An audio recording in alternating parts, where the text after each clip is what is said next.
ಎಲ್ಲರೂ ನನ್ನ ಶೋಲ್ಡರ್ಸ್ ತುಂಬ ಬ್ರಾಡ್ ಆ್ಯಂಡ್ ಅಟ್ರಾಕ್ಟಿವ್ ಆಗಿದೆ, ಶೋಲ್ಡರ್ಸ್ಗೆ ಏನೇನು ವರ್ಕೌಟ್ ಮಾಡ್ತೀರಾ ಅಂತ ತುಂಬ ಜನ ಕೇಳ್ತಿರ್ತಾರೆ.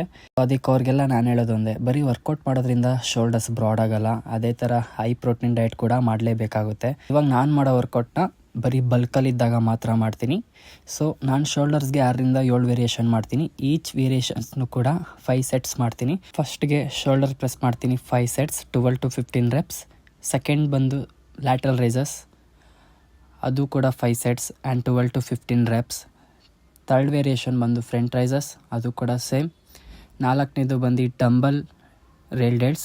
ಲಾಸ್ಟ್ ಟೈಮ್ ನಾನು ರೇಲ್ ಡೆಡ್ಸ್ನ ಮಿಷಿನಲ್ಲಿ ಮಾಡಿದ್ದೆ, ಸೊ ಈ ಸಲ ನಾನು ಡಂಬಲ್ಸಲ್ಲಿ ಮಾಡ್ತಿದ್ದೀನಿ. ಫಿಫ್ತ್ ವೇರಿಯೇಷನ್ ಬಂದು ಮತ್ತೆ ನಾನು ಲ್ಯಾಟ್ರಲ್ ರೈಸಸ್ ಮಾಡ್ತೀನಿ, ಈ ಸಲ ಕೇಬಲಲ್ಲಿ ಮಾಡ್ತಿದ್ದೀನಿ. ಸಿಕ್ಸ್ತ್ ವೇರಿಯೇಷನ್ ಬಂದು ಸ್ಟ್ರೆಕ್ಸ್ ಟ್ರ್ಯಾಪ್ಸ್ಗೆ, ಇದನ್ನ ನಾನು ಸ್ಮಿತ್ ಮಿಷಿನ್ ಬಾರ್ಬಲಲ್ಲಿ ಮಾಡ್ತೀನಿ. ಸೊ ಇದು ನಾನು ಮಾಡೋ ಶೋಲ್ಡರ್ಸ್ ವರ್ಕೌಟ್. ಸೊ ನೀವು ಟ್ರೈ ಮಾಡಿ ಹೇಳಿ ನೆಕ್ಸ್ಟ್ ಯಾವ ವರ್ಕೌಟ್